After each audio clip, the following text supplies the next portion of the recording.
Hello everyone and welcome back to more Cinderella Phenomenon! Yeah, we are back again for more Karma route. Yes, because in the last episode we just started on his route. Yeah, we got into it. We saw a little bit of what can happen in the beginning in the common route sort of section, but then we got a little bit into his actual route. And in general, Karma is a mystery. It's one big, huge mystery that we don't really know much about, other than the fact that he was a nobility line, like he comes from a noble family, and that his curse mainly consisted of the fact that if he is seen out in public as a man, any and all women will flock to him and fall madly in love with him, and it's really problematic because it literally is anyone, including married women, women who are already engaged, anyone, any female within the proximity of him will fall madly in love with him and will just swarm him, and that's why he has to disguise himself as a lady. So which is how we find out the reason why he dresses as a lady, but doesn't really explain how he got cursed, I think it was, or anything more than that, or how to break his curse, which we were supposed to work on because that's the whole point of partnering up, but he won't disclose that fact no matter how many times we asked. Hannah has taken to upon herself, or like, you know, it's a daily routine now that she goes out and she helps Karma do all these running errands. Like she does errands with him, and in that time she's just kind of slowly starts discovering certain facts about him and little things about him. So this is one time where she like was taking a stroll at night, and she came across Karma, who was out at night in this forest clearing, basically training Jurian and Garland. And you know, she found out that he was really skilled with a sword, and even to like, you know, Garland and Jurian has to attest to it. And she was like, damn, I thought only knights were the one who's supposed to be skilled with with the sword, but like he's pretty good as well, to the point where he can actually tutor these like really skilled swordsmen already. So she's like, who the hell is this guy?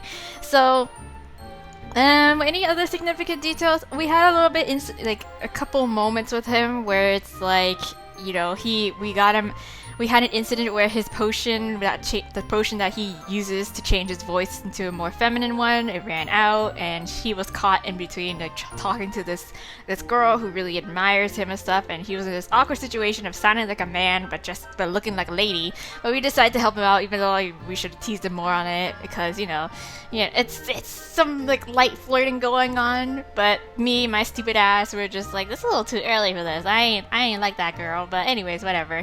I totally missed that signal. Also, we found out that Garland has a big, huge, fat crush on Jurian in the time that he was sparring with Karma, and we were just like, why don't you just confess to her, like, you know? And then of course, Garland was hesitant because he's like, oh, I'm not good enough for her, kind of thing, and we were just like, wait, what are you talking about? But we didn't really understand it. I chose wrong in terms of telling Garland to just, you know, straight up confess to her, when I should have been like, oh, okay, I understand why you wouldn't. And Karma, of course, had to step in and was like, you know, oh, you know, it's harder than that, princess. Like, you know, a confession is more complicated, and of course, the big, huge fear of it is the rejection. She's like, I don't get it. Well, it's like, what's the big deal about being rejected? And he's just like, girl. Girl.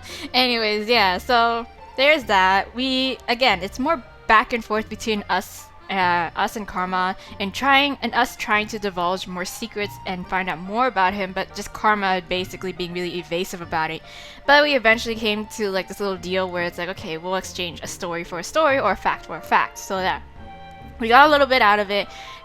Karma told us a story about how he got the nickname Chameleon. It was back in his childhood days, and when he was living in, like, you know, his home before he was cursed. And we told him a little bit about our mother as well, and how we really looked up to her, and how we couldn't understand why, you know, people hated her or something like that. I don't know, but she was like, yeah, mother taught me everything, and all I need to know about, you know, interacting with people and what's right and wrong. And Karma saw through it. He was like, you know, why does your mother tell you these sort of things? Like, you know, it's like, she's like, he was like, I'm not judging you on it, but it's like, I feel sad because it feels like, you know, your mother has kept you away from everybody all your life. And she was just, what are you talking about, kind of thing. That was it. And that was when the incident came about with the whole, like, you know, Karma's voice changing in the middle of the shit. So anyways, yeah. So, yeah, that's basically it. Some, like, little small interactions. If anything else significant comes along the way in this chapter, we're in chapter 5 currently. We did chapter 3 and 4 last time. Then I will bring it up and I will, like, kind of fill you guys in on it. So anyways, yes, let's continue on with our, building our relationship with Karma and possibly finding out more about him. So I have been at the Marchen for a couple of months now, and I still haven't managed to do a single good deed. Yes, that is our dilemma. Karma said he would help us and by presenting us opportunities, in quote-unquote his words, but we still haven't really had anything happen to us.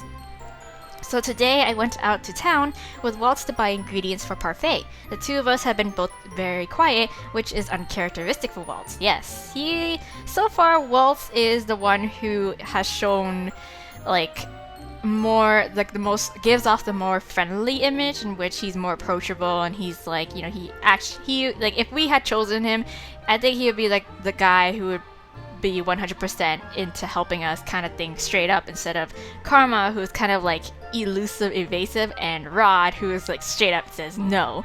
Anyway, so yeah, princess, yes. What?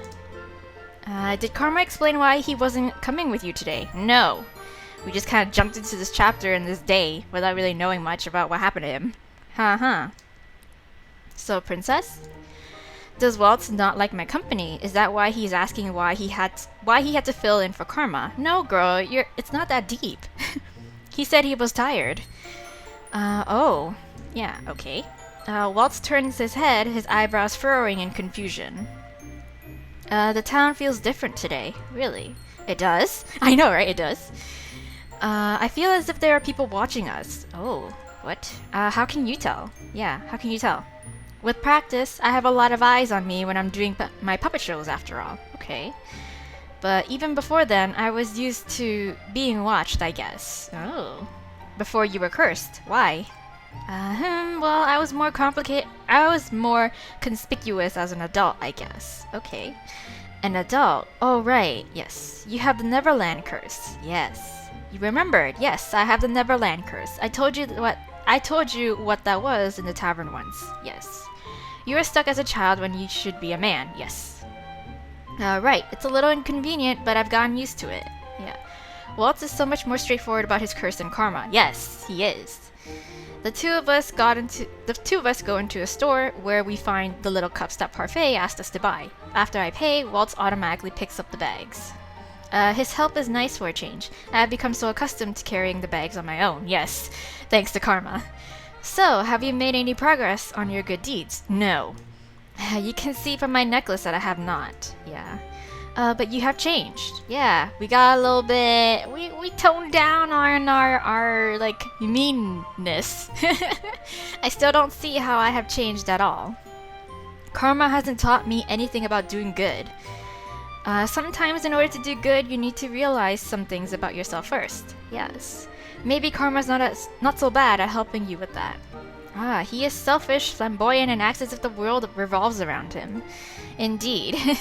But you're still partnered with him. Yes, I am.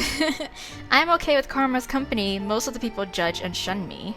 Yes, but Karma hasn't done that, and he's even mentioned enjoying my company. I have become more tolerant of him too. Yes. Oh, princess. What? Waltz's eyes lights up, and I see him pointing ahead to a crowd of people gathered around the center of the town. A woman stands in the middle of the crowd telling people's fortunes. Oh. We should go see if we can get our fortunes told. Come on. Okay, I guess. I've never had my fortunes been told before. The crowd around the woman only grows larger until nearly half of the plaza has been taken up. I find myself pushed around in the crowd as I try to follow Waltz. The crowd is dense though, and in no time at all I have lost him. Uh-oh. Waltz, man! Help a bro out! Help me! I call for him, but I do not see him over the dozens of people in front of me. I will wait for him at the outskirts of the crowd. He should be able to find me. Yes, I'd rather not get involved in that. I make my way out of the crowd and to the edges of an alleyway. Oh, really? Does it have to be an alleyway? I know something bad's gonna happen. Like, we're gonna get robbed or some shit. But Waltz still does not appear. 10 minutes go by, and I consider walking back into the crowd when I hear a voice behind me. What? Are you looking for someone, madam? Oh, I feel someone grab my hand. Nope, I slap them away and take a step back. When I turn, I find a man standing behind me in the alleyway. See, I told you. I knew it. We're gonna get mugged. I knew we were gonna get mugged. Ugh, didn't mean to startle you. What do you want? Yeah? Yeah, leave me alone. I want to help you return to the palace, Princess Hana. What the fuck? How do you know I'm a princess unless you're cursed as well too? You know who I am. Or unless you work for the evil witch. Maybe, perhaps. I do, princess, and I can lead you back to the palace. Who are you? Yeah, who are you? Someone who's working for the king. No, not a shady person like you. No offense, but like still. The king does not remember me. Yeah, exactly. The only people that would remember me are witches, fairies, and those with the curse. So who exactly is this man? You're lying. Yeah. Princess, why would I ever lie to you? Now come, I'm sure everyone at the palace will be very happy to see you. Nope, not if Rod had anything to say about that. That's a lie too. The man grabs my hand roughly and begins trying to pull me through the alleyway. The first thing I try to do is scream, but the man clamps his free hand over my mouth. Ah, a kidnapping, really? The crowd is getting farther from us and no one can see us in the shadows. Damn it. Princess, I swear on my word, I'm bringing you back to the palace. No! Wait for an opening, fight back. Oh no. I should wait for an opening because that's the smarter thing to do because, I don't know. We should cause a ruckus. No? We should. That'll surely draw attention. Oh my god. Oh no. What do I do? Well, I want to fight back. Honestly, like, I know waiting for an opening would be more... I don't know. Let's try to wait for an opening. Yeah, let's try to wait for an opening, and I feel like I'm sort of getting this little tingly feeling in the back of my head kind of thing in thought, where it's like, oh, but Karma's like, you know, Karma's way of fencing, and all his time we watched him fence is like, you know, he's a very strategic sort of man, and he always goes for an opening kind of thing. So like, don't jump the gun, like assess the situation and then make your, you know, your move. Okay, let's I hope this is the smart thing. Okay, I hope I'm working the logic out correctly. Okay, wait for an opening. He will be expecting me to fight back. I have to hold my ground until there's an opening. Right. What would Jurian and Garland do in this situation? Right. Nice and obedient, yeah? Better that way. After all, I'm not a bad guy. Yeah, you keep thinking that. Let's lull him into a sense of, like, you know, comfort. You know? Make it seem like he thinks he has the upper hand. Alright. Okay. The man walks me down the alleyway, his hold on me still tight. I am forced to walk with him until we get to a dead end. Uh-oh. Now where was that passageway he was talking about? What? Now's my chance! Yes! What is this? What is this I see before me? What? Karma? What are you doing here? Huh. I look up to see Karma standing on the rooftop right above us, in his disguise, holding a sword, a broad grin on his face. Oh, he's just like a lady. Madam, you might hurt yourself playing with that sword. You might want to put it down. Oh no. Talking to the wrong person. What's this, sir? Do you feel threatened by me? You should. Karma jumps down from the building and raises his sword in front of him. His eyes are angry, his earlier jovial personality fallen away. Anyone who attacks a lady has to pay for the crime. Okay, Karma rushes forward, moving faster than I can see, even in his long dress. The glint of the sword causes the man to fall backwards, loosening his grip on me. I guess this is a good thing, right? Yeah. I step back from the man's hold and watch as Karma points his sword at the man's neck. Yeah. Now, I have a sword and you do not. Do you really want to test your luck, sir? Tisk, this isn't worth it. Good. Now scram. Okay. So was that a good choice? Like, I know I don't like to seem like the damsel in distress here, but like, you know, we were trying to play it smart. The man runs off, leaving me alone with Karma in the alleyway. What you doing here? What's this? You were a lot cockier just a few moments ago. I breathe out slowly as relief washes over me. Princess? Oh. Waltz approaches from where the man had run. So did you meet the coward fellow on your way here? Oh, I bumped into a man who looked as if he was running from death. Okay. Oh my, I feel oddly accomplished. Karma and Waltz's voice becomes faded and indistinct as my vision blurs. I am suddenly light on my feet. All the adrenaline from earlier has dissipated into thin air. Really? I should have been a little bit more feisty? Really? I feel tired. Oh. Princess? What the hell? I thought I was playing smart. Before I can collapse, I feel arms pulling me back up. Rest easy, Princess Anna. Okay, I close my eyes and fall into darkness. Again. And fall into blackness. Dang it. When I wake up, Anise is setting a tray of food down on my bedside table. She does not notice as I rise slowly from bed. Anise. Oh, princess, you're awake. Oh, you're up. We were worried about you. Yeah, Lady Delore and Lady Parfait said you were just out because of shock, but still. Oh. How long have I been asleep? Just a few hours, princess. Don't worry about chores for now. Lady Delore says that if you're feeling better later, you can use Mr. Broom. Just thinking about using Mr. Broom gives me a headache. Where are Karma and Waltz? Waltz is scouting the town looking for the man that captured you. And Karma? I think he might be in his room, princess. He's got patrol tonight, so he's resting a little bit. If he has patrol tonight, that must mean he was resting this morning too. How did he know I needed help? Oh, do you need anything, princess? No, I'm going to visit Karma. What? Yeah, what? To thank him? Yeah. However, he knew if Karma hadn't been there, things would not have ended so well. Yes, yeah. That's sweet, princess. Oh, shut up. Oh, Lady Delore wants to talk to you about what happened when you're feeling up to it. Okay, yeah. Really? Usually I'm really hot-headed too, yeah, but then you know, my hot-headedness and my straightforwardness didn't really get me anywhere, but when the one time I was supposed to be, it's just, I wait until Anise leaves the room before I follow after her. Okay. It is only after I exit my room that I realize I do not know where Karma's room is. Anise must have assumed that I already knew, with us being partners and all. No. It's fine. I do not need Anise's assistance for this. I can find Karma's room on my own.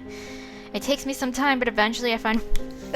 It's a fruit fly! I have a fruit fly infestation going on because I got fruits in the house. Should have known.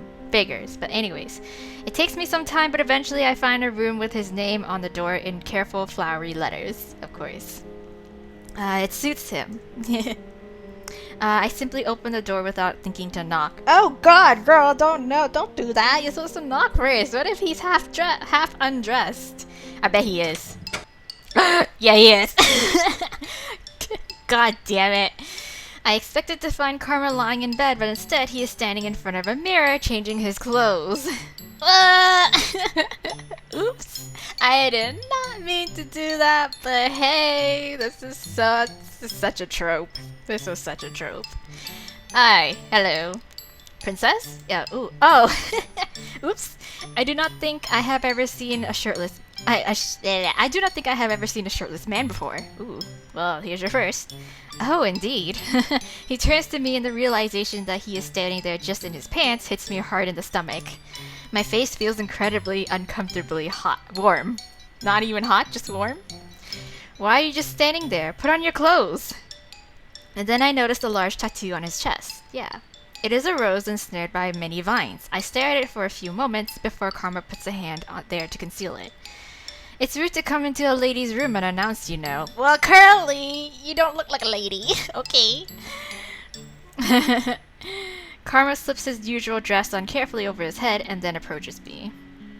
Okay, I take a step back without realizing. Karma raises an eyebrow, then smiles at me mischievously. It is a familiar look, but it rattles me more now than it ever has before. Yes. My princess, you're as red as a tomato. Are you okay? Shut up. Does this man always need to point out the obvious? I'm fine. There's no need to shout, darling. God. Now, what did you come here for? To see me, the beautiful Karma? Shut up. No. Does everything always have to revolve around you? Well, you are breaking into my room. True. I'm sorry. That's my bad. I am barely able to stifle a sigh. I cross my arms and frown at him. His smile makes it harder to get my next words out. I came here to thank you. Yes. Oh, do my ears deceive me? What did you say, princess? Oh my god, don't make me repeat myself. Princess? Oh, thank you for saving me. Yeah, you are quite welcome, princess. It was my pleasure. I should leave. Yeah. Wait, what? I turn to leave, but Karma grabs my hand and pulls me back. But princess, don't you owe me something? What do you mean? So Karma was expecting something in return after all. I should have known. What? I think you owe me an apology. You did come into my room unannounced after all. Oh, what is he talking about? For that? Since you broke into my room, I demand you help me with my makeup. Then I will forget your transgression. Oh, okay. Well, I ain't no beauty guru though. Girl, I think you do your makeup better than I will. Your makeup? Yes, darling. I thought you were resting because you were going on patrol tonight? Resting? Nonsense. I have much to do. My makeup earlier was so messy that I washed my face in order to reapply it. Wow. So much commitment in that. I cannot believe I am going to agree to this. Okay, fine. What a splendid day today is. Come, princess, let's do this by a mirror. Okay. Karma pulls me over to the mirror where I can see both of our faces reflected. He has a surprising variety of makeup on the dresser beside him. I do not even care that much for my appearance. Why am I helping Karma with his makeup, right? Now, which feature on the face do you think is the most important one to highlight, princess? What? What are your eyes attracted to most on a person's face? When they're laughing, when they're smiling, or fucking fruit fly in my face. God damn it. Sorry. God damn it. Like, I honestly, once I, like, smack one, another one appears out of nowhere, and it's so frustrating. God damn. Okay, so what are your eyes attracted to most on a person's face? When they're laughing, when they smile? Why is he asking me for my opinion on something so trivial? If someone was smiling, the first feature I would look at on their face would be the eyes, the cheeks, the lips. I would say the lips, because that's... Should I say eyes? Oh no, this is so... Okay, this is hard. This is hard. This is so like... This is such like a neutral answer, but like I know it must mean something. See, in my personal opinion, when people smile, it's either the eyes or the lips for me, depending. Because, you know, it makes sense because the lips is closest to the mouth, so it's like, okay, but then that would mean it's like the teeth and the smile itself. But, like, other than that, the other thing that, like, kind of shifts when a person smiles is, like, their eyes as well. So it's like, I don't know.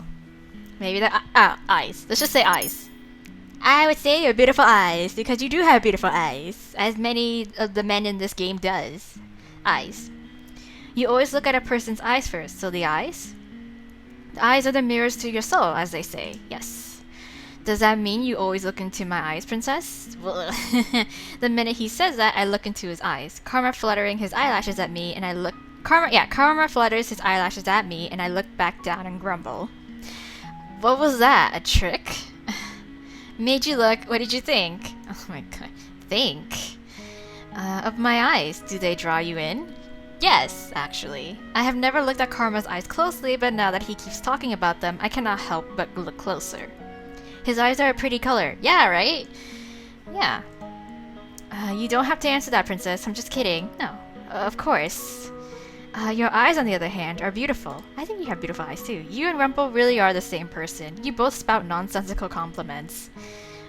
Nonsensical? Oh, princess, I'm so offended. I mean what I say, unlike that fool. Anyway, I'll let you choose the order of things. Oh, fine.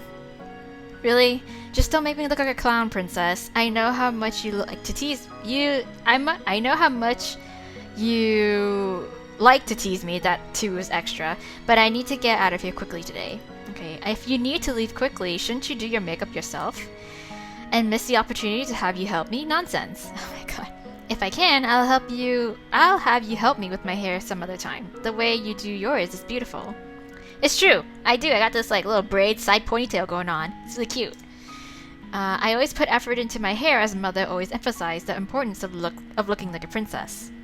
But I have never received a compliment for my hairstyle before. Karma gives me his makeup supplies, and I start layering the color on his face. When we are this close, I cannot help but carefully inspect every one of his features. I do not think I even did something like this with mother. You know, princess, I don't think I deserve your thanks. I pause and raise an eyebrow at him. Why? What? You've been helping me for a while, and I haven't helped you with your curse at all. What I did today was just coincidence. Coincidence? Really? I heard you went to town with Waltz, and so I followed you two. I only happened to catch what happened in the alleyway. You managed to see me even when there were many other people who didn't? Yeah, I have good eyes, probably. Probably. It is not like you to be so humble. Yeah, oh, Hana, I am once again offended. Sorry. And why were you following us in the first place? You said you were too tired to go into town today. I was worried. It was strange not accompanying you today. Oh, worried? Why would you be worried? Karma looks puzzled for a few moments. He glances at himself in the mirror solemnly, then shrugs. Alright. Intuition, perhaps. Okay. Waltz mentioned something about feeling watched. Is there something that Walt and Karma are watching out for that I am not? Maybe. Stalkers. Karma closes his eyes momentarily, and I take the opportunity to dust his eyes with eyeshadow. He does not seem to mind. Alright, Princess, you haven't spoken about what happened today with Delora or Parfait, have you? No. No, not yet. You came to thank me first. Yes, I did. Oh. Karma falls into silence, and I continue to work, sweeping blush on his high cheekbones. Princess, do you know anything about the man who tried to drag you away today? Nope. No, he said only that he worked for the king before telling me he would take me back to the palace. I wonder how he recognized you. Me too, that's what I want to know. I was wondering that myself. How curious and alarming. The only ones who should pose a problem to this are witches. Yes. Witches? What do they want to do with me? The whole Tenebrarium Bear shit.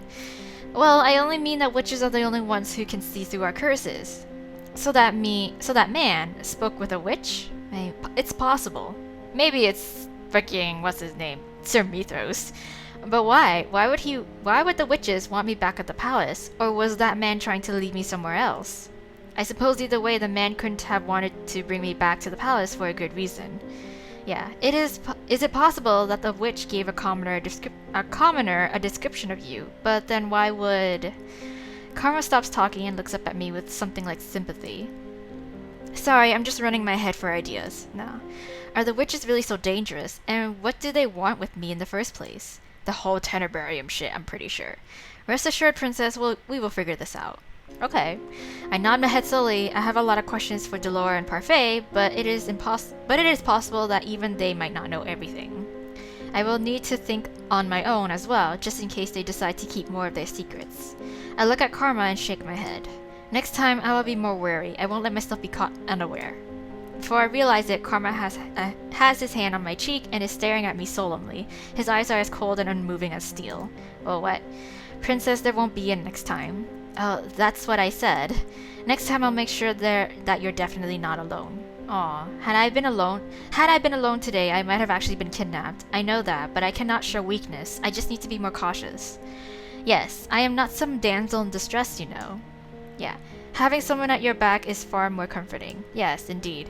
Even on a battlefield, knights fight better together. Yes. Always gotta have somebody, to have your back, you know? Yeah, what's wrong? Nothing. He moves his hand away from my face and stands up, sighing. His eyes look suddenly distant and his posture is stiff. I think we're about done here, right? I guess. I haven't finished your makeup, though. Wait, why am I even concerned about that? Oh, sometimes simple is better. Or would you like me to sit back down? I do enjoy being pampered by you, Princess. Oh my god. I take it back. We are definitely done. Good. Thank you for your hard work. In an instant, the mood changes, and a bright smile once again graces Karma's face. As much as I hate to do this, I'm going to have to leave you, darling. I have business in town and then a patrol later tonight. Alright. I probably won't see you for the rest of the day, but... thank you. He is thanking me for putting on his makeup. It was such a small thing. You're welcome. You already thanked me, though. Well, now you can tell I'm twice as thankful as the normal person. That doesn't make any sense, but it's Karma. A lot of things he says do not make any sense. Alright, off we go then. I leave the room with Karma and he leaves the tavern as I go to find Parfait and Delora. Alright, wanna fill me in on this? Or are you just gonna give me the whole, spiel about there's a witch in the palace, you know? The two of them are seated together in the reception, speaking in hushed voices when I arrive. They both pause to look at me as I walk into the room. Well, if it isn't the princess, took you long enough to come see us. Anise told us that you were unharmed. I'm glad to see you safe, princess. So, how about telling us what happened? Okay, When prompted, I tell them everything that transpired in the alleyway. The two listen and only exchange a solemn glance when I am done. Do you know something about all this that I don't? Why would the witches be after me in the first place? Because you're the Tenebrarium Bear's next line to bear kind of thing. You nearly choked on air. You remember what we said about the Tenebrarium corrupting witches? Well, those witches don't like seeing the curses broken. They meddle where they can. They meddle where they can because they can.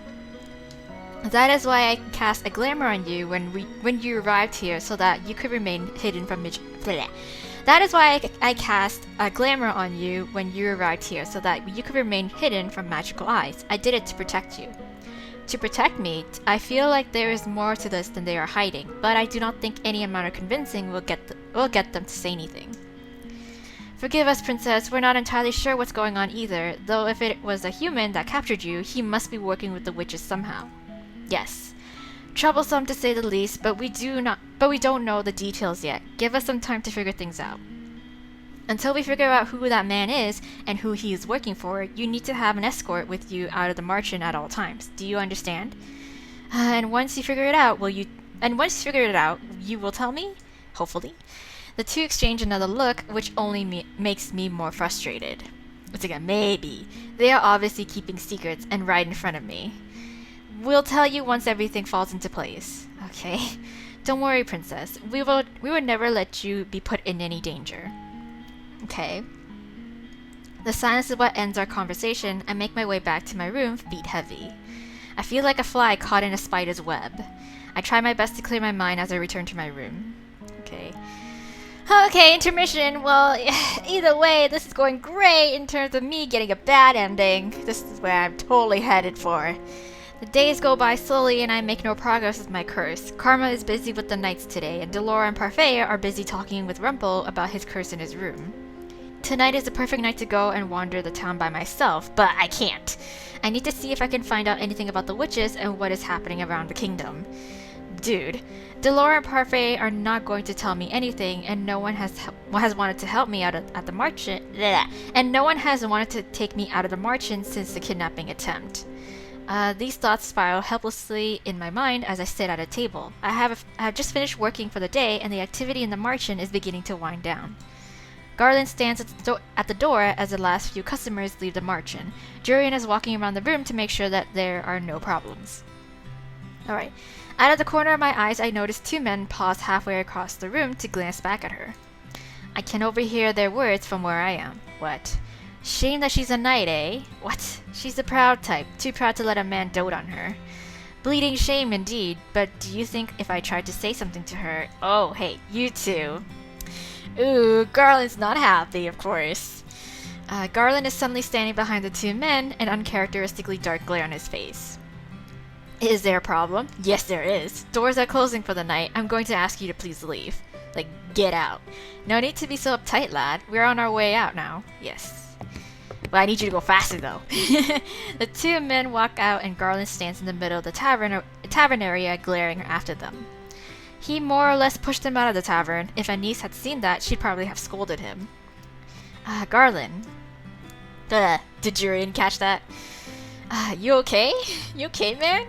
Of course.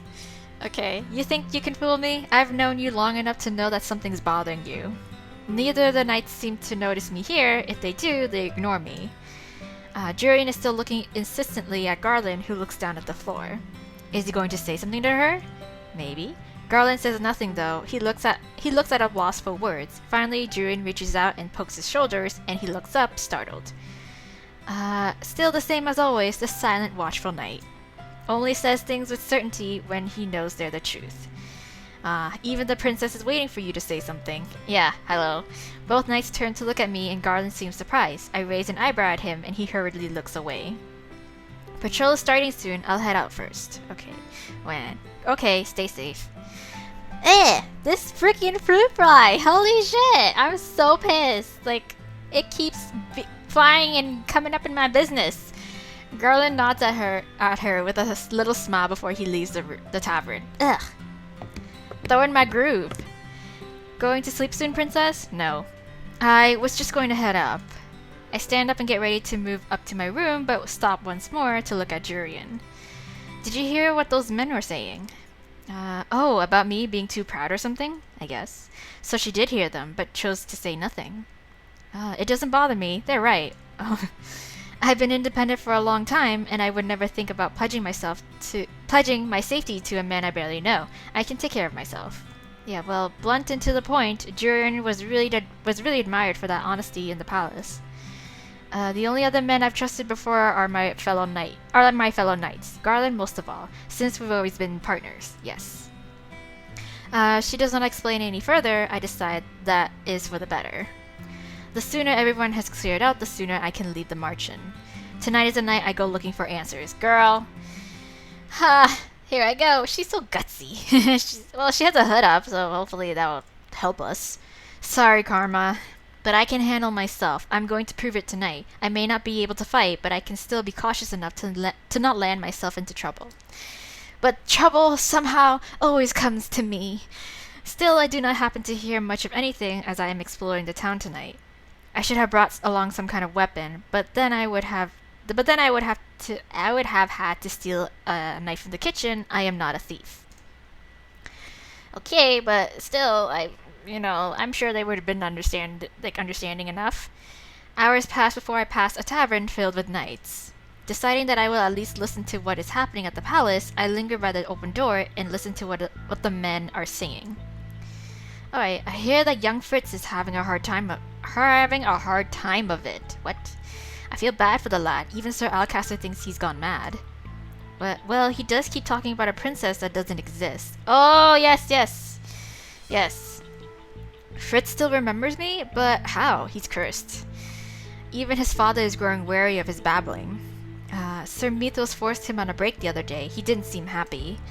Well, Sir Mythos must think he's crazy too. Poor Fritz. Uh-huh. Yes, can you keep a secret? Ooh, here's some tea that I want to hear be spilled. The knights look at each other, and I lean as close as I possibly can. Apparently, the boy spoke some truth. Though Sir Alcaster doesn't quite believe it, he's looking for the daughter of the previous queen. Ooh. Yes, the witch had a daughter? Yes, the previous queen. Are they talking about mother? How dare they call her a witch? But she was. Literally. Ah, apparently she did, though I don't ever remember such a girl. This is top secret stuff. I just happened to wrestle this out of one of the lackeys looking for her. Oh. What would Sir Alcaster need this girl for? The whole Tenebrarium shit. I'm assuming she's dangerous and that they want to get rid of her. Are they talking about me? Yes. I'm curious, how are we supposed to find this imaginary princess anyway? Does she have any features? They described her features. Last man who went looking for her said she wore a special pendant around her neck. Ooh, better hide that. Better hide that shit. I should get out of here. Yes. I turn to leave the tavern, but my cloak snags on the door and falls to the floor, tripping me up in the process. Oh no! Damn, I'm so clumsy. I end up falling halfway into the tavern where the chatter abruptly stops. Is this? Oh, a lady. The knights that were talking approach me. One of them picks up my cloak. I attempt to grab my cloak from their fingers, but they pull it away from me and I stumble into one of them. Madam. He moves to take my hand and then he stops when he sees my face. What? Her face! And a necklace! Oh no! You think she was spying on us? No. Witch! Oh god. One of the knights grabs me by the wrist and pulls me toward him. He is far stronger than the man in the alleyway was. Of course, because he's a knight, he's trained. He's like physically capable. More capable. Unhand me right now. I am no witch. Then there should be no problem. We're just going to take you in, and if there's some big misunderstanding, we'll repay you ourselves, miss. Nope. You do not have any pros to question me. I was just passing by. No possible clauses. No, let me go. This behavior is not fitting of a knight.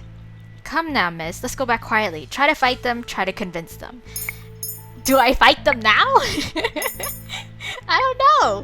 I don't want to make a ruckus. That's the thing. Because they're more capable. Like, I do not stand a chance in this situation. Like, I could have stood a chance when I was dealing with the other guy. But, like, here, it's like, no. But, like, at the same time, I fucked up on that choice. But here, it's just like, ugh. No, I don't want to go quietly. No, you can't tell me to go quietly. Try to fight them.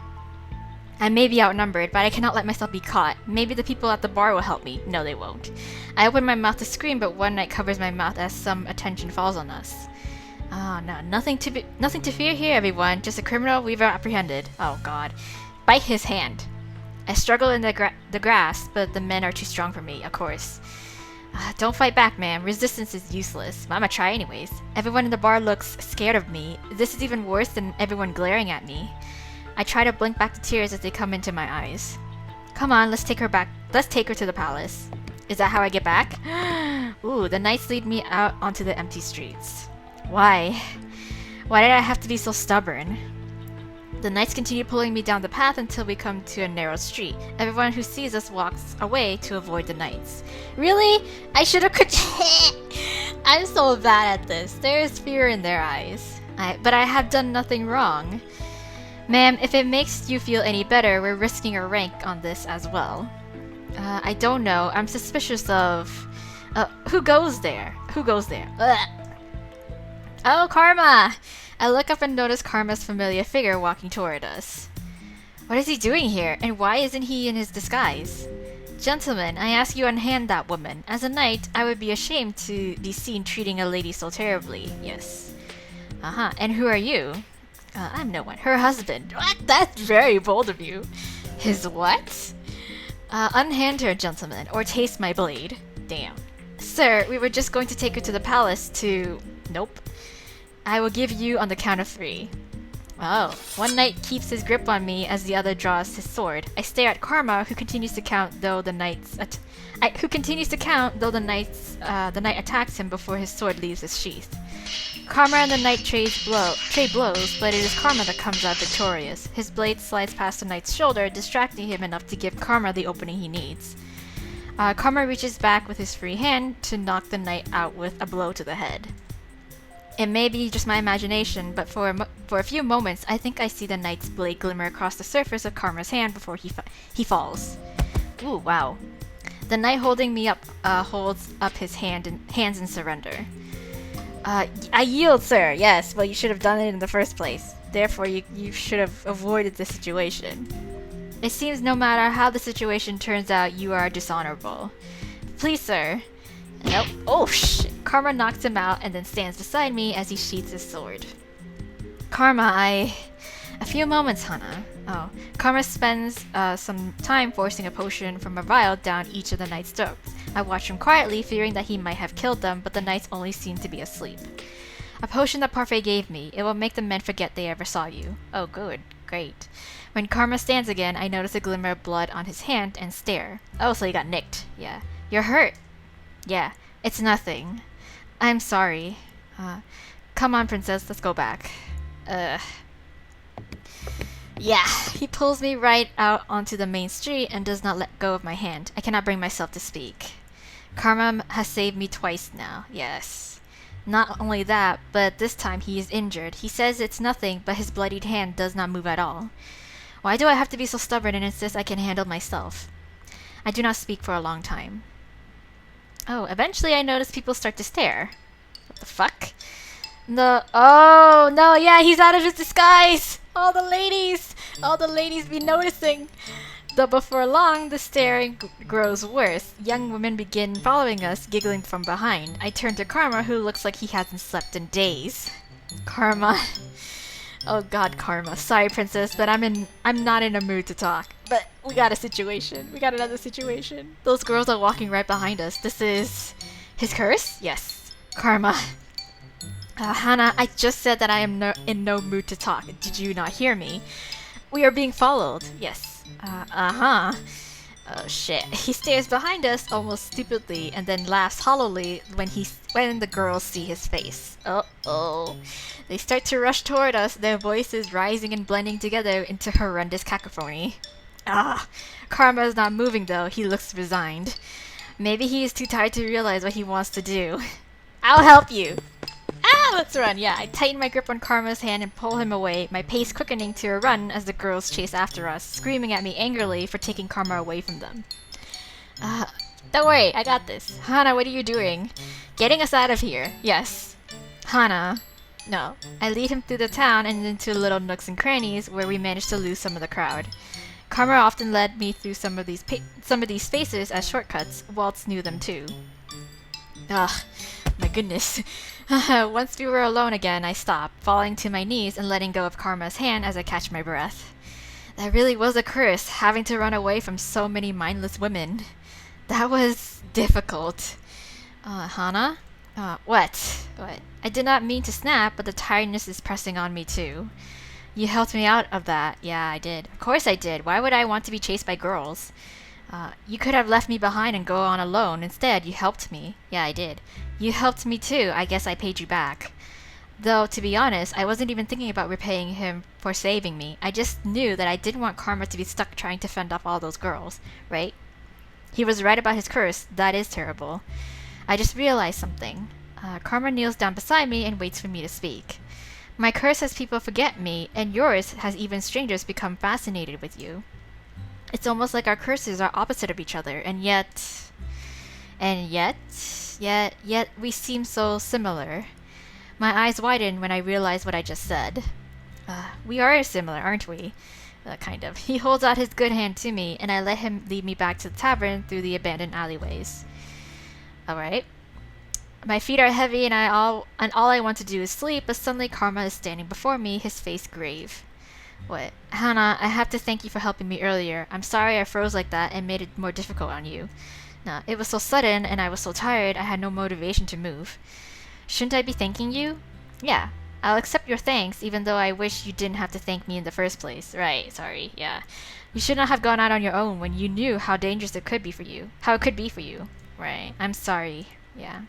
I'll accept your apology too, because I lost sleep over this. I feel bad. I have no words for how I feel right now. Princess. What? Oh, what is this? Karma reaches for my hand again, and this time he holds it up and kisses the back of it. Suddenly, all of my tiredness falls away. You really are a handful. Well, good thing you got two hands, right? But a delightful handful. I'm going to bandage this hand and then rest. We'll speak later about all of this, okay? Okay. But the bleeding stopped on its own, Hana. But it does need to be treated. Don't worry, it'll be fine. Are you sure? I'm as sure as I can be. I don't lie. Not even for the sake of a pretty lady. Oh my god. Karma lets go of my hand as soon as we enter the march-in and then bows politely to me before heading back to his room. I watch him go, my mind whirling. Does he usually kiss women's hands? Of course not. He can't, actually, because, you know, his curse. No, I don't think so. Yeah. Yeah! Come on, we're warming up to him. Chapter 6, Matchmaking. Okay. Matchmaking for what? What are we matchmaking for? You really are a handful, but a delightful handful. His words keep repeating in my head. I cannot stop hearing his voice and feeling his lips on my hand. My face feels warm, and every time I think about his words, my heartbeat feels unsteady. I really have to stop thinking about that. Karma is karma, and he puts on that overly polite act with everyone. But when I am pretty sure I have never seen him do something like that. But then I am pretty sure I have never seen him do something like that with another person. Right. Yeah. I'll just go downstairs and stop thinking about all of this. I need to tell Parfait and Delora what happened. And they're gonna be pretty pissed at me. They're gonna chew my ass for this. Because of the time I'd returned to the march-in yesterday, I never spoke to anyone about what happened. Maybe someone's downstairs. Someone usually is. I leave my room and make my way downstairs to the reception. Watch it be Karma? Come on. It is quiet when I enter, but not as silent as I thought it would be. Karma is sitting at one of the tables, speaking quietly with Parfait and Delora. Maybe he's filled them in on what happened. His injured hand is sitting on the table, bandaged. I cannot help but stare at it, my heart plummeting. His injury is my fault. So you have yet to hear the entire story. Yeah, oh? No, I'm afraid I'm not quite privy to the information Waltz has. Is that correct? Waltz has been directly involved in this far longer than Waltz has been directly involved in this far longer than you have. Really? What about Waltz? Hello, good morning. Princess, you're up early. Yes, I am. They all turn to look at me as I stand at the table. Karma still looks tired and is not in his dress. He looks somber, but still smiles at me. Damn, dude. Hana, how nice of you to join us. When did he start saying my name without my title? Hana, you've run into a lot of different mishaps this week, haven't you? I know, I'm sorry. I thought you would be stubbornly avoiding work. Instead, you go out of your way to get yourself into trouble. This involves me directly. How would I not be curious? You've also been irresponsible, sneaking out without any of us knowing. I have the freedom to do whatever I want to. I even wore a cloak to... Oh no, the cloak. I left it at the bar. Oh. I feel a nudge at my arm and Karma is holding out my cloak with a tired smile. I knew he got my back. I knew it, yeah. Man, he's such a sweetheart. Damn. You went back to get this. When? Yesterday when you were still in bed. Oh wow. You've been running yourself dry these last few days, Karma. I know, all because of me. It's nothing. Thank you. Uh-huh. See? What's this? Our ice princess is thanking someone? Yes. What is it? Why is that something so strange? Because I'm too proud of it before?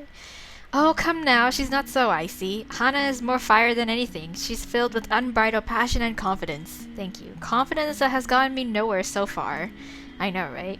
Don't look so dour, Hana. You've become quite the accomplished woman. Karma gestures toward me and I flush, unsure of what he is talking about. Then I notice Dolores' eyes are on me too. Oh, Parfait, do you see that? What? Huh? What are they looking at? Did I get a shard?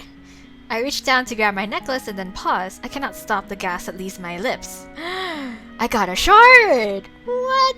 When did this happen? What? When did this happen? Princess, you didn't realize that there was an extra piece to your necklace. No. Congratulations, Princess Hana. You're a step closer to breaking your curse. I feel proud. Yeah, I only ever felt this way around Mother. She did me a great favor yesterday. If not for Hana, I might have suffocated beneath a pile of very excited women. Wait, helping Karma escape was a good deed? Yeah. She was selfless. Oh, he's not even mentioned the injury he got protecting me. Parfait and Dolora are both smiling, but the cheerful mood does not last long. Yeah. What were you all talking about before I came down? I want to know. About your kidnapping. Well, kidnappings. Both of them. Yes.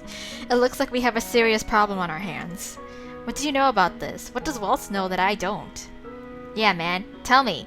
Princess, it's more about what everyone else knows that you don't. Yeah, I'm the daughter of a witch. We already know that. Well, we know that. Everybody knows that, except for Hana, our main character.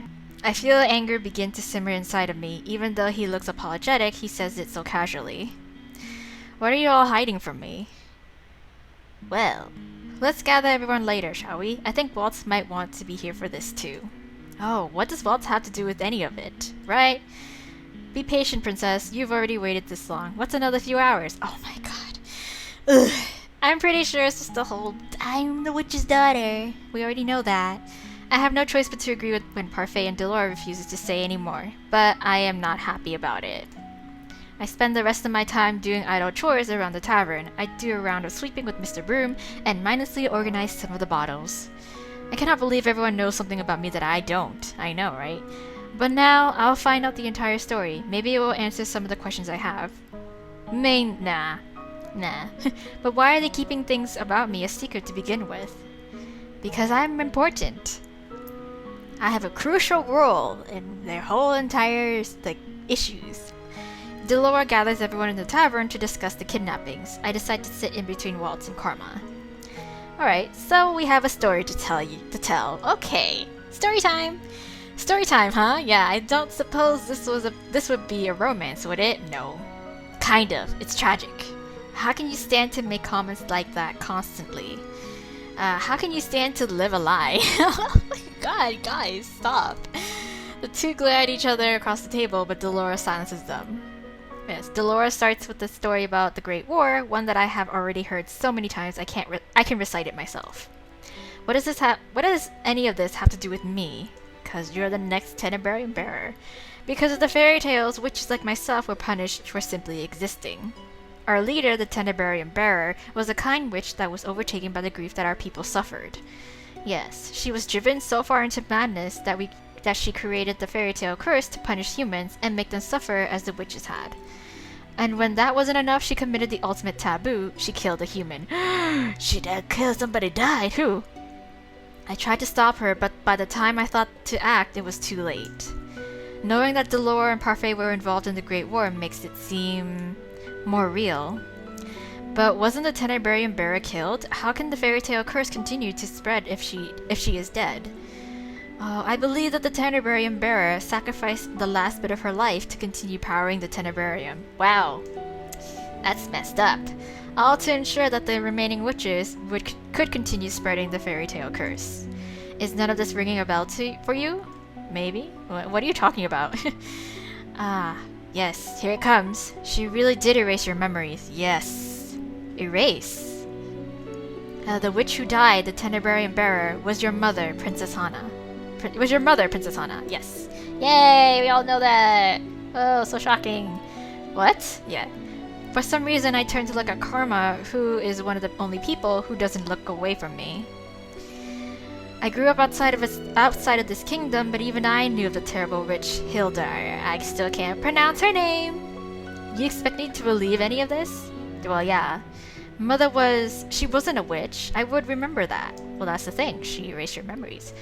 Well, you would if you had memories of the war and the years before that. Under Hildar's rule, the palace was a dark place. The king didn't have any real power until Hildar was defeated. That goes for the rest of us too. We were slaves to Hildar. Yeah, Hildire, I don't know. Dolores' eyes flickered to Waltz. It's the truth. What? Waltz knows because he is also a witch. He experienced Hildar's command over the witch's first hand as well. What? He's a witch? Whoa, that's new. Now that's new. What? He's cursed and he's a witch. What the hell? Yeah, now that's shocking. That's new information. Walt is a witch? Yes. Sorry for keeping it a secret, princess. It's not as if I can use much magic anymore anyway. Not when I'm cursed. This is just another secret of many. It seems everyone is hiding something. I'm pretty sure this entire Marchen everyone has secrets, okay? We all got secrets and lies. Everyone was freed after Hildar's reign, witches, fairies, and humans alike. The king was even able to marry Ophelia, the woman he always truly loved. Or, I don't even know if that's true or not, because that's part of Rod's curse, so what's the truth? So, it has always been Ophelia that he truly loved? Was that the reason I never felt any love from him? Because I was my mother's daughter? Yes. He gave up on me. Yes. No, dear, I don't think he gave up on me. Oh, man. Here comes the bitterness. My voice is too loud in the reception area. I feel it crack beneath the pressure, and suddenly I want to cry. But Mother told me so many times not to cry. The king gave up on me. But Mother didn't. Mother would tell me this was all a lie. She would tell me not to trust anyone. They must be lying. No.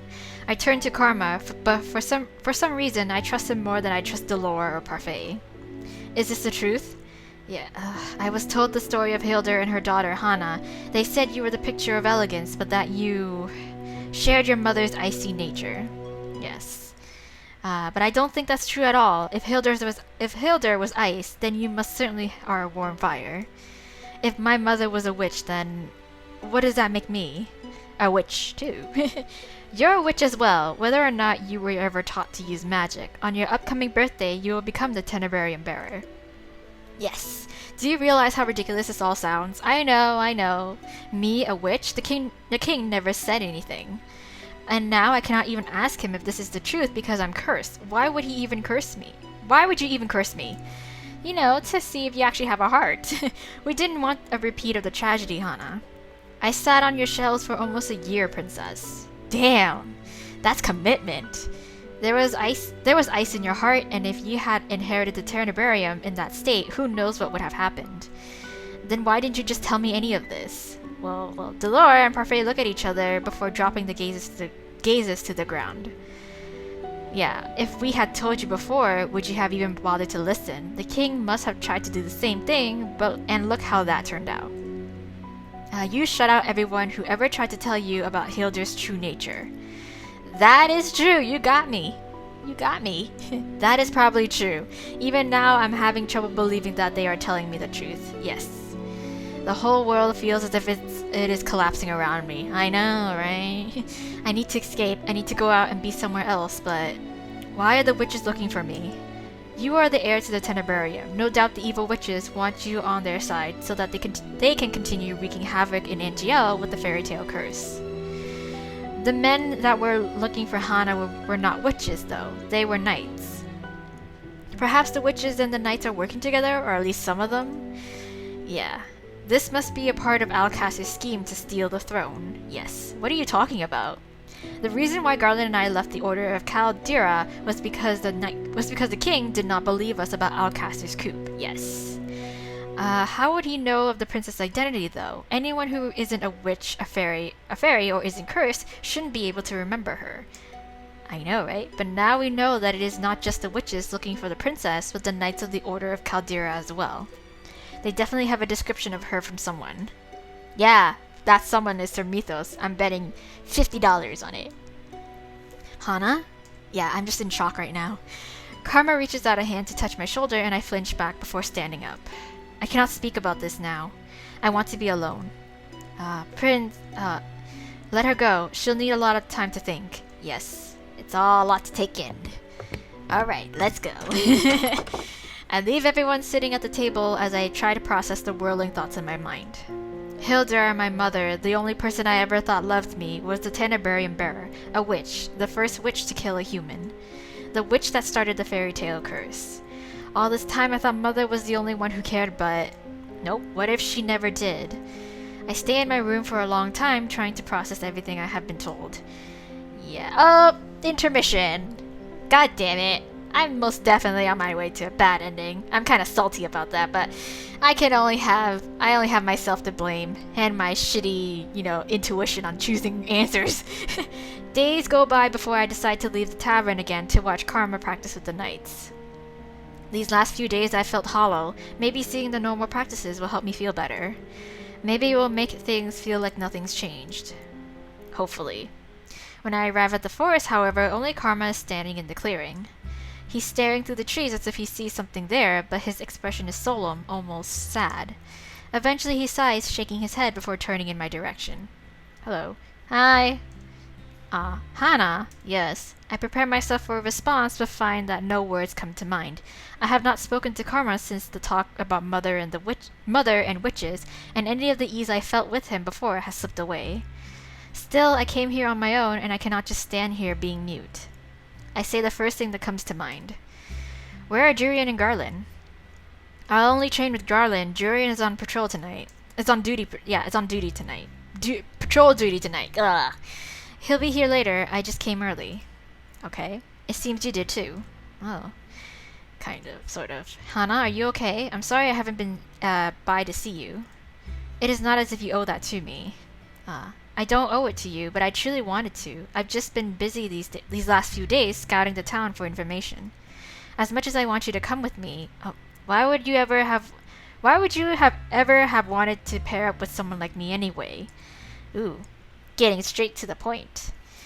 Why, Princess, that's because I am bitter and cold, and even though I want to change, all I can think about is myself. But now I want to change because I do not want to be the same as my mother. Isn't that selfish? No, maybe so, but I believe you are being selfish for the right reasons. Exactly.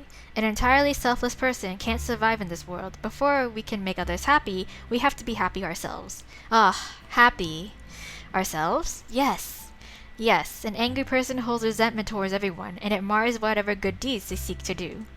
That is why I cannot complete my good deeds. Yes. Wrong. You've already got one. You've already got one done. Well, before. I'm talking about before.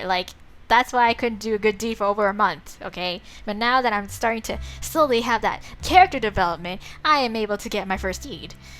Recognizing the need for change is always a good thing, Hana. Regardless of the motivation, you are trying to become a better person. That is what matters. Exactly. Oh. He takes a step toward me, then puts his hands on my shoulders and leans down until I can look right into his eyes. Karma's serious expression startles me as much as his touch. It is never too late for anyone to change. You taught me that. What? How can I have taught Karma anything? Well, do you mind if I tell you a story, Hana? Sure. He's standing too close. Step away from him, don't move. I'm not going to move. I'm gonna stand my ground. I'm gonna stay right here. It's okay. I got this. I'm gonna stand right here. Don't move. With his face so close, all I can do is stare right into his eyes. Karma's hands tighten on my shoulders, and for a few moments, I feel a slight panic rising in my chest. Then Karma steps away from me with a rough shake of his head. Karma? What? Next time I do that, Hana, feel free to push me away. No. What? It's better that way. No! What does he mean by that? You never answered. Will you listen to my story? No, alright. I can never get a read on this guy. God damn it. Alright. Once upon a time in a land far, far away, there lived a crown prince from a kingdom called Brugantia. Are you a prince by chance? Oh my god. Brugantia is one of the neighboring kingdoms, so this isn't make-believe. No. His name was Claude Adric Rinaldi Matthias Almonte. Wow, that's a long name. But because the name was such a mouthful, he settled on an acronym as a nickname, at least around the palace where it was acceptable. It's Karma. It's him. This is his story. Oh, we're getting it. But I see you. I see what you're trying to do. You try to be slick about it, but nah. I'm catching on to you. Yeah, Claude Adric Karma?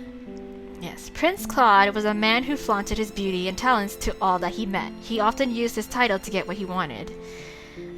Prince Claude was a selfish man who felt he was entitled to everything that he had. He was vain and often left his castle unattended so that he could avoid his responsibilities.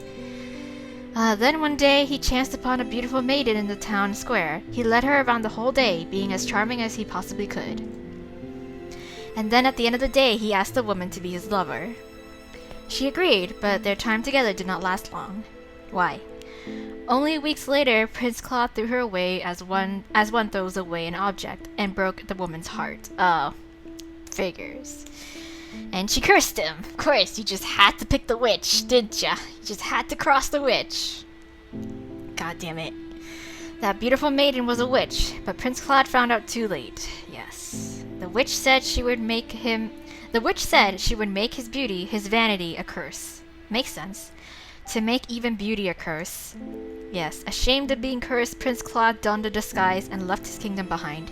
He has been gone for nearly a year now, and most probably assume he is dead. Yeah. But in truth, the prince had come to Angiel seeking a way to break his curse. He had heard of a young lady named Hana who, on her 18th birthday, could dispel any curse. Me! But you kinda came a little too early. Karma. Yeah. He looks so sad. I don't know how to comfort him. Claude? Yes. That's his full name! That's his real name! Karma. Claude turns a startling head as he stares at me, and for a few moments he does not speak. Then he bursts out laughing. I stare at him in shock, not understanding his reaction. I feel myself flush. Isn't that your real name? Yeah, it is. No, darling, it is. But hearing you say my name, well, it sounds so much softer out of your lips. I rather like it. Stop. My cheeks were warm again. How is it that he is always able to make me feel this way? I will call you by that name if it makes you so happy. Let's make it a secret between the two of us. I'm Miss Karma here. I'm still Miss Karma here. Besides, I'd rather you kept that name for my ears only. It makes me feel more special that way. Okay, fine. More special? Yes. At that moment, Garland shows up for practice, and Claude politely excuses himself. I watch the two of them trade blows. Claude favors his other hand, but his blows still come quickly, even with his injury. The more Claude tells me, the more I realize that he's, like me, a noble curse for being selfish. But how do I help break his curse? Why can't he tell me?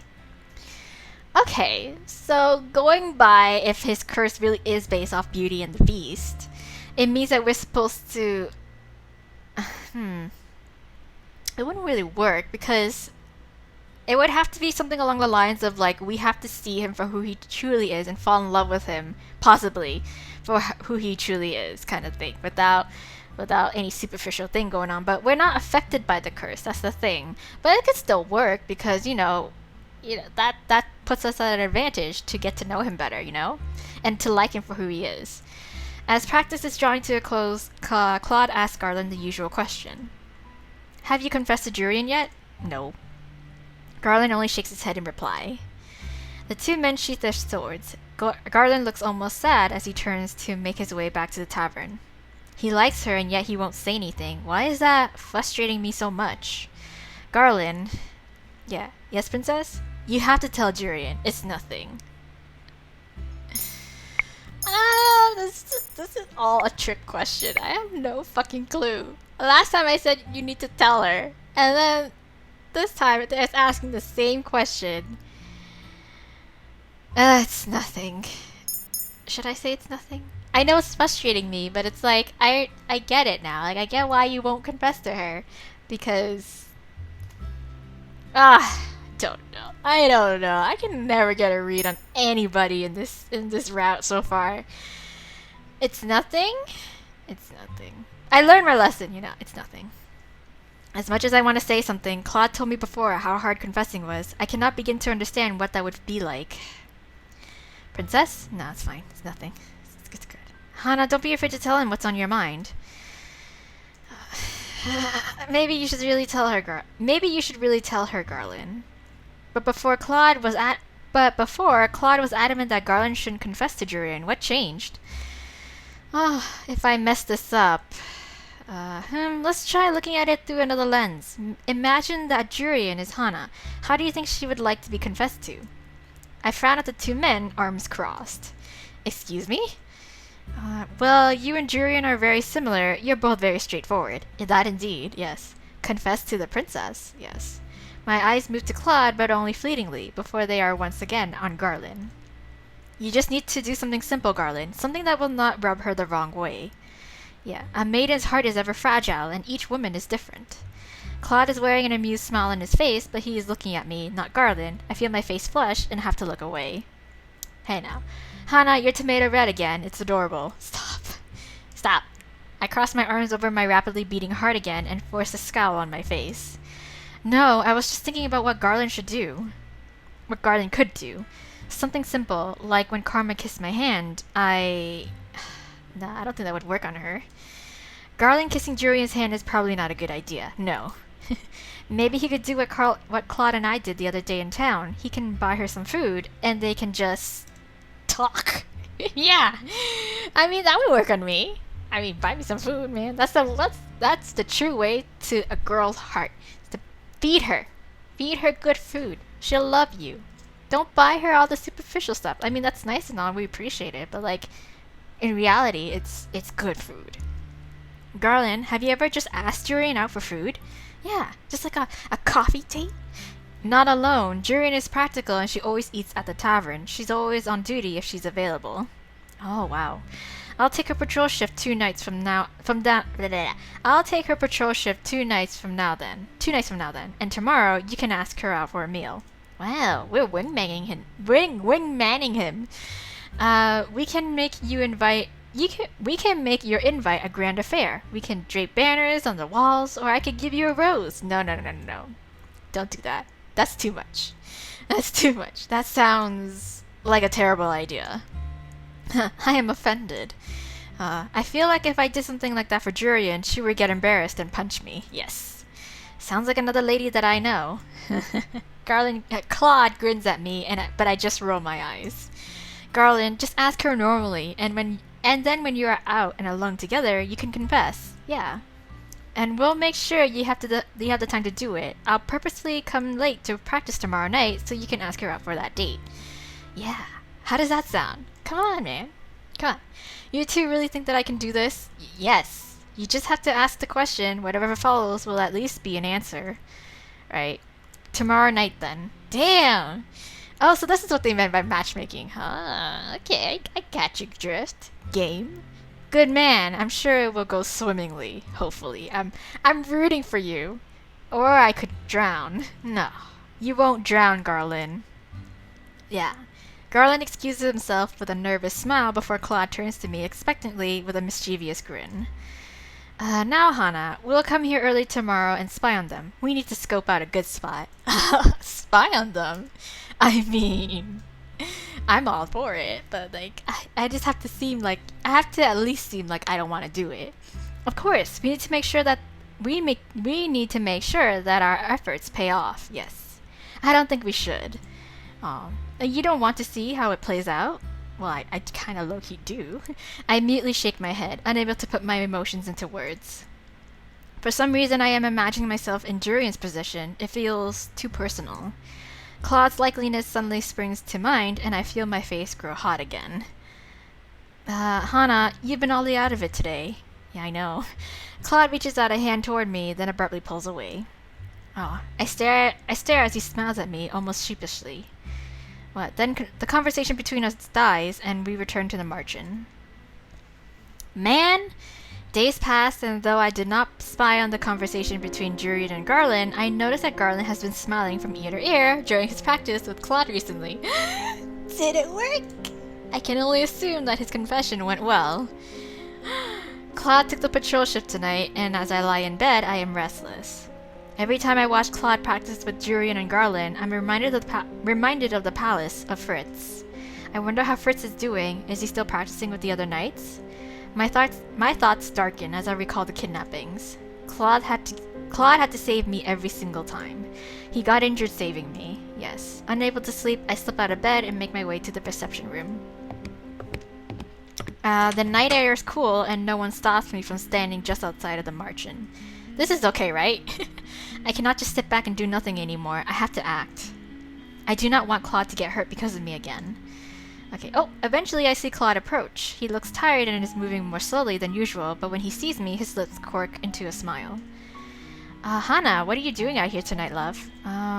That's love instead of darling. That's new. No. No. Hello, Claude. I got you. Got your back. His face is dark red again. Yes. Ha ha. If you're using my real name, I suppose you've come to ask for something serious. For something serious? Yeah. How could he know that? I do need to ask something of you. Yeah. Oh, well, if you need a shoulder to cry on, I'm here, love. I'm right here, love. No. What? No, I'm not here for that. Oh, this is not about... Never mind. What do you mean? I'm asking if you will be my instructor. Oh, for some reason, I seem to have caught Claude off guard. He stares at me for a few moments. What? Teach me how to sword, you know? I want to learn how to use the sword, and I want you to be my instructor. Claude's expression becomes uncharacteristically serious. I'd rather you didn't learn how to use a sword. I do not want you to have to keep protecting me. Yeah. Oh, I don't mind protecting you, but I do. Claude sighs and shakes his head. Princesses shouldn't be using swords. Well, I want to be able to stand on my own 2 feet. You are. I do not want you to get hurt again when I could do something about it. Yeah. Yeah. Teach me, please. Claude. Once again, he flushes. It seems to be an instant reaction, and it is both amusing and cute. Endearing. Yes. It won't be easy. Well, I wasn't expecting it to be. Claude stares at me for a long time before finally letting out a heavy sigh. Fine, I'll train you. Yes! Yes! You won't learn in a day, but I can teach you the essentials. You can use one of the knight's training swords. Okay. Thank you. Yeah. Oh, music to my ears. Meet me in the clearing in 10 minutes. Okay. 10 minutes? Now? What? Wow, we're starting right now. You said you wanted to train, so we will. Don't expect me to go easy on you. But aren't you tired, right? He looked exhausted when he came in, and now he wants to train? Yeah, already trying to get out of training? No, I'm not. Claude shakes his head, but he is smiling. I'll see you there in a few minutes, love. Oh.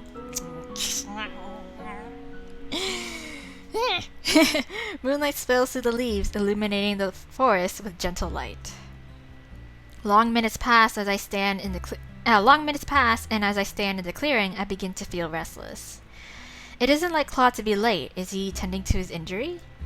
I hear a rustling in the leaves and turn immediately to see what the disturbance is, but the minute I do, I am pulled back by a strong force and my world goes dark. Ow! Did I get kidnapped?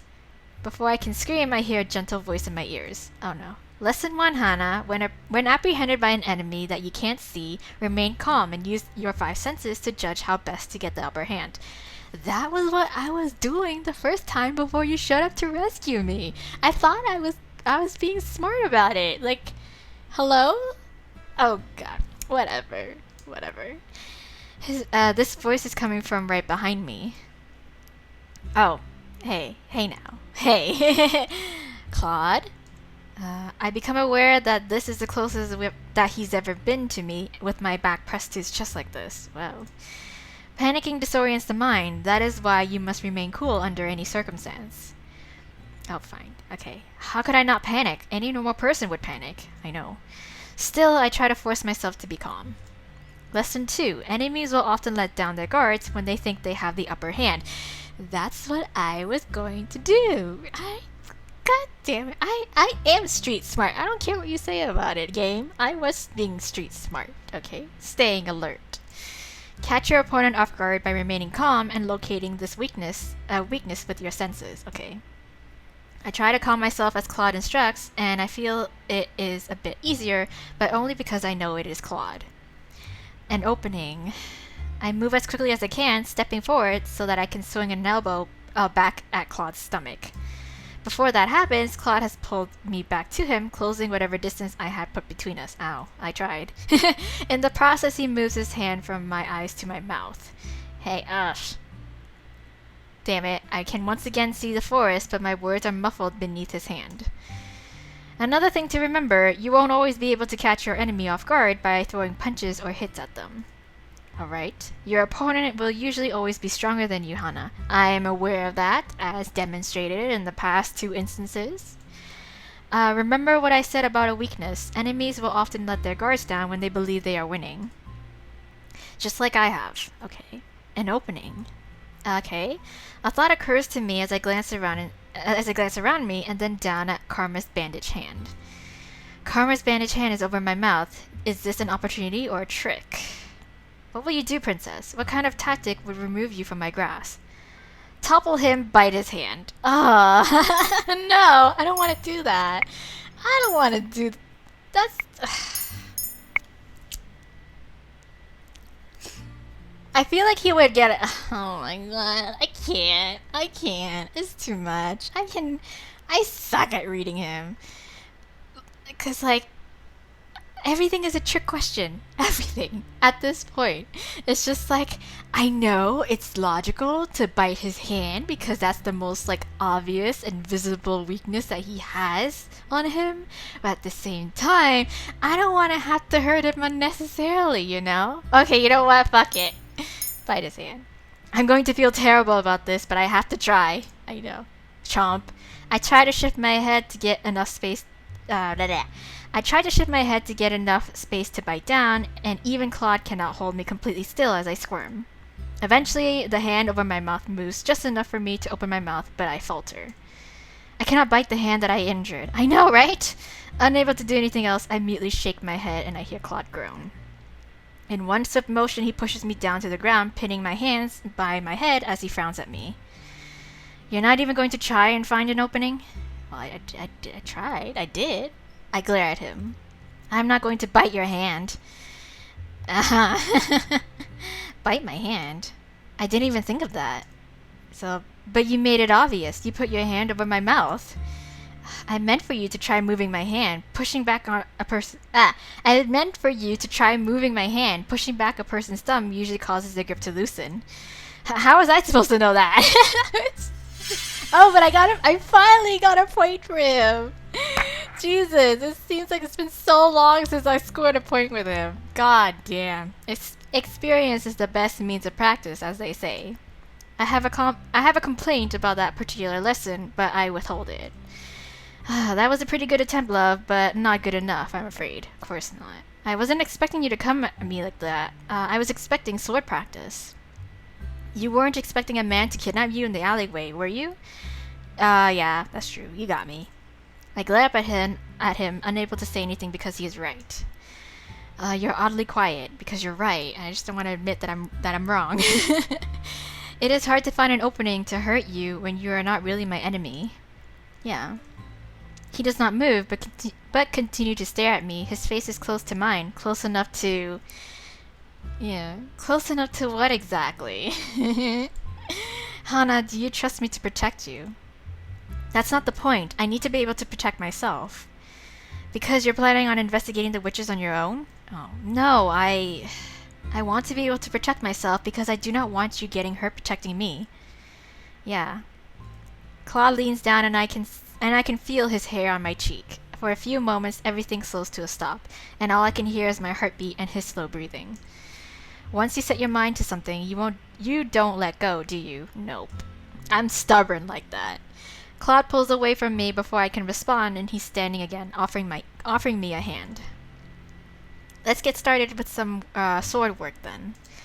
The pleasant smile is back on his face. I can never tell what he's thinking at times like these.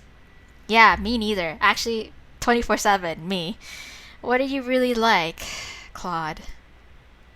Yeah, what are you really like, Claude? And that's the end of chapter 7. Thorny Rose there. But we're not going to continue on this chapter. We're going to stop right here, guys, because as you already probably noticed, 2 chapters at a time, 2 chapters per episode. So we are stopping here as much as I want to continue on because Karma is such a mystery. He still remains such a mysterious, enigmatic man that I'm slowly getting charmed over. But again, I can never get a read on him, and I feel bad because I'm never usually this bad. Like, I think this is the very first time I feel so unsure on every single question that's popped up so far in a character's route. Like, I just don't know when to act. God damn it. Anyways, there you go, guys. So there's that. So the whole story of Sir Mythos and the witch, and her being, of course, like the daughter's witch, is still. It's still what's it called? It's still consistent because that happened in Raza, and I'm sure it's gonna carry out to the other guys' route as well too. We just have to kind of know what would happen in the escalating situation, because we're technically not in the palace right now. Like, most of the story is not taking place in the palace, so you know, the way that Rod's climactic story ending may not be the same as perhaps Karma's, but who knows? Maybe we will end up back in the palace at some point, and Claude would have to, you know, bust in and, you know, confront and rescue us again. You know, who knows? Who knows? Anyways, so there's that. Can't wait to get going on the next episode for the next 2 chapters, but we'll just have to wait for that next time. But for now, bye.